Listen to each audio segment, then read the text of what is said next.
everyone, it's Jack from Cultaholic.com. It's Friday. Gotta get down on Friday for a second batch of lovely wrestling news. Now, you can check out our first news video if you want to get all of the earlier headlines from today. We have the latter half of headlines. Let's just dive right into them. And you know what? Let's just do it right now. Let's go. First of all, Vince McMahon is said to have never been interested in a particular WWE dream match. Next up, we take a look at the reason that the Fiend versus Roman Reigns feud was axed. And finally, a particular pay-per-view has been mysteriously pulled from the WWE Network, but why? So first of all, let's go to the Wrestling Observer, where Dave Meltzer was talking about The Undertaker's retirement recently, the final farewell at Survivor Series. And in his piece about The Undertaker and all the great names he's feuded with over his 30-year WWE career, Meltzer has pointed out that he never faced one opponent in particular, which a lot of people were pairing The Undertaker up with, a lot of fans anyway, because it seemed like a dream match. In his piece, Meltzer says the one notable name not on the list of great Undertaker opponents is Sting,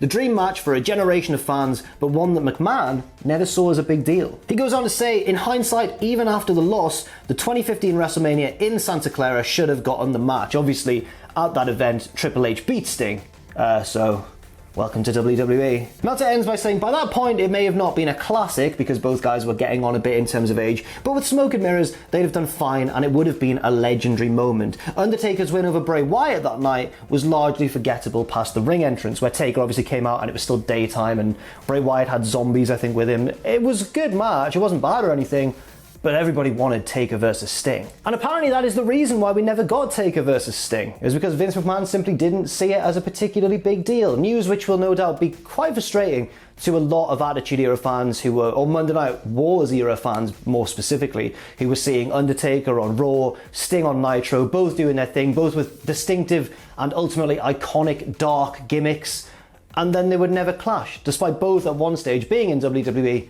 at exactly the same time. Next up, let's talk about Roman Reigns and his feud, or non-feud, which never really happened, with the Fiend, or Bray Wyatt. Reigns is obviously on top of WWE at the minute. He's still Universal Champion, he's getting rave reviews for his performances as a heel. He's left a lot of us wondering, why didn't we see heel Roman for so long when WWE were pushing him as the babyface that not a lot of people really wanted in the grand scheme of things. But now as a heel, he is probably the most captivating part of WWE's entire product right now. Well, according to Ringside News, there was a feud penciled in for Roman Reigns versus The Fiend, Bray Wyatt, which I suspect would have happened around the time that Reigns returned and won that Universal title in that triple threat with Strowman and The Fiend. But obviously, we never got any sort of rematch with The Fiend involved. He moved on to a new feud and eventually got drafted to Raw. Roman is still on SmackDown. They're now far apart from each other. And it seems as though there is a reason for this. I mean, the first reason, understandably, it's heel versus heel. It wouldn't particularly work that well as a dynamic,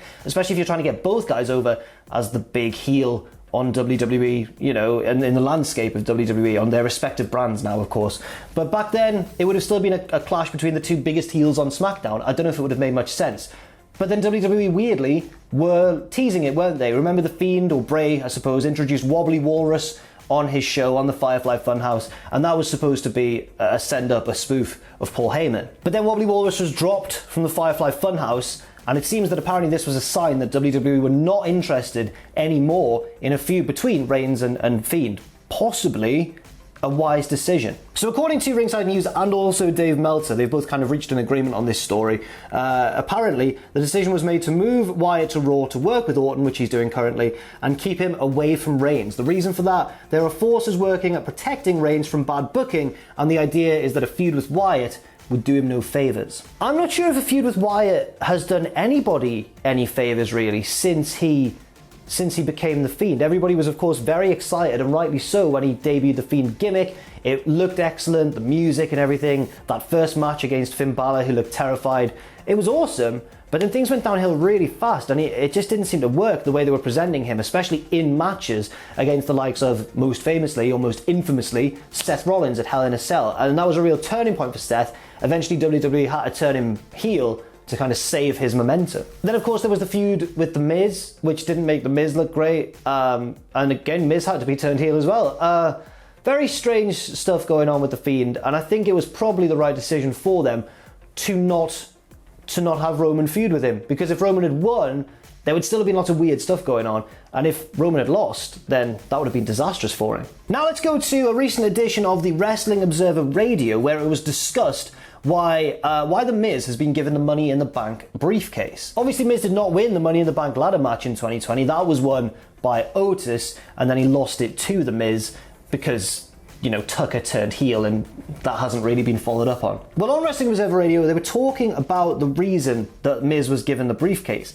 Apparently, it's because Miz is somebody who can realistically fail to cash it in. Now, they didn't make this very clear, but I think that could possibly mean two things. So it's quite important to make the distinction here, which I will do right now. The way that this was worded left it a bit unclear. I think the first thing they could mean is literally fail to cash in. Attempt to cash in, lose the match, and you've lost the briefcase, Miz, in a similar way to Damien Sandow. But the other thing that I think it could mean is that he fails to cash it in terms, like he fails to actually attempt to cash it in the year 2020, and they have to delay it until he can cash in on somebody who isn't Drew or Roman, basically, because you can't be having The Miz, who is basically like, he's a mid-carder at this point, isn't he? And he does a great job, that's not a knock on him, but Drew and Roman are being pushed as like these two big stars. You can't have The Miz cash in and take the belt from one of them, can you? So I get what they mean. Apparently the reason is either that The Miz is somebody who can feasibly fail a cash in, or just not cash in for a bit until circumstances change. Whereas Otis, who at the time was on a roll, very popular after that feud with Ziggler over Mandy, I mean,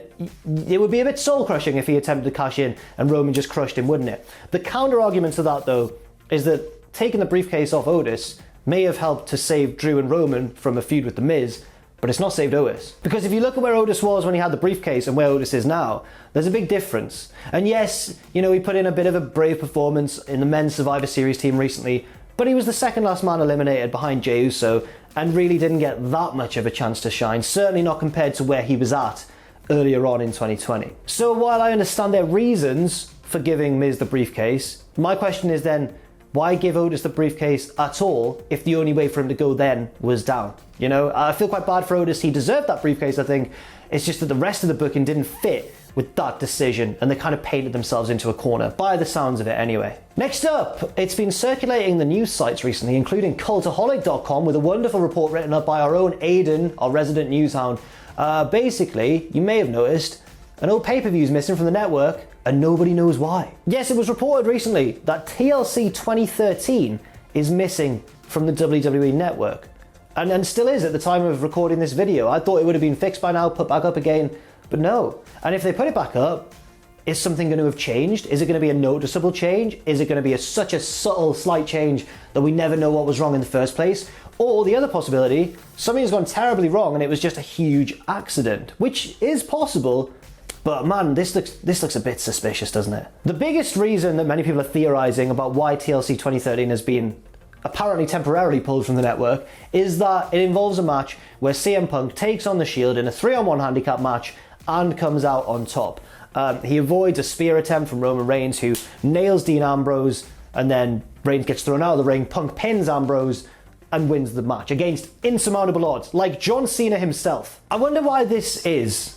I mean, we are in the build-up to TLC 2020. Does this mean that WWE might think that people are going to go back and watch old TLCs and they'll see TLC 2013 and they'll think, hang on, CM Punk beat all 3 of The Shield by himself, and 2 of The Shield are Seth Rollins and Roman Reigns.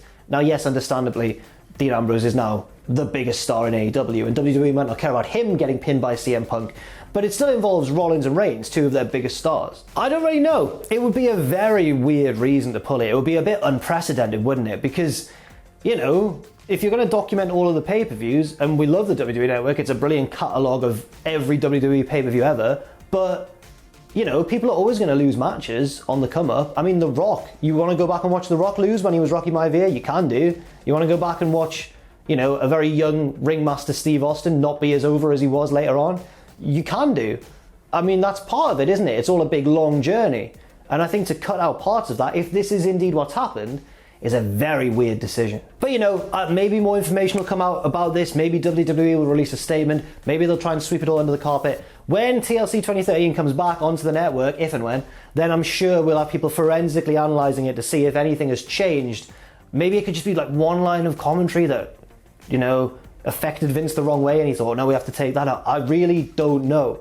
But maybe someone will find out and we'll keep an eye on that and report if it does indeed get solved. And finally, Vice's third season of Dark Side of the Ring is approaching. Rave reviews from wrestling fans regarding the first 2 seasons, which featured a lot of the most controversial and oftentimes tragic or depressing stories in wrestling history. Sometimes the slightly more ludicrous side or hilarious side, but often there was quite a dark theme. We're looking at like the Owen Hart incident, the Chris Benoit incident, all of these big tragedies in the wrestling business. And it can be quite a harrowing watch, but also very, very compelling viewing. But yes, as I mentioned, season 3 is on the horizon, but apparently there will be no episode featuring the story of China, who is of course sadly no longer with us.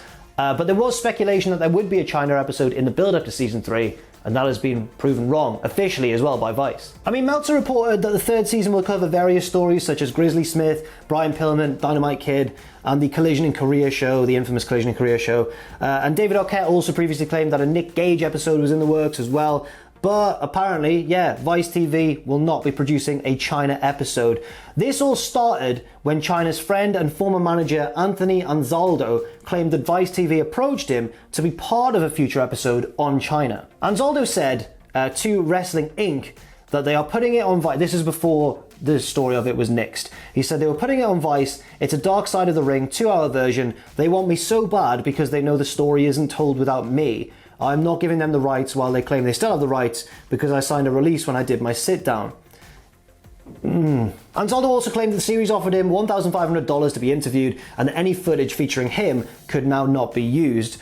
Following that, Wrestling Inc. got in touch with the Dark Side of the Ring producer Evan Husney, who then stated there are no plans for an episode about China for the upcoming Dark Side of the Ring. At the start of pre-production earlier this year, we became aware, it's Friday, of multiple projects that were currently in production about China, and thus we ultimately decided against pursuing this as a future subject. Conflicting stories there. Anthony Anzaldo seems to think the story of China can not possibly be told without himself in it, and I don't think I've heard of him before, so I think he's being quite egotistical about that, potentially disrespectful to China's career and her legacy and everything she did for women in wrestling.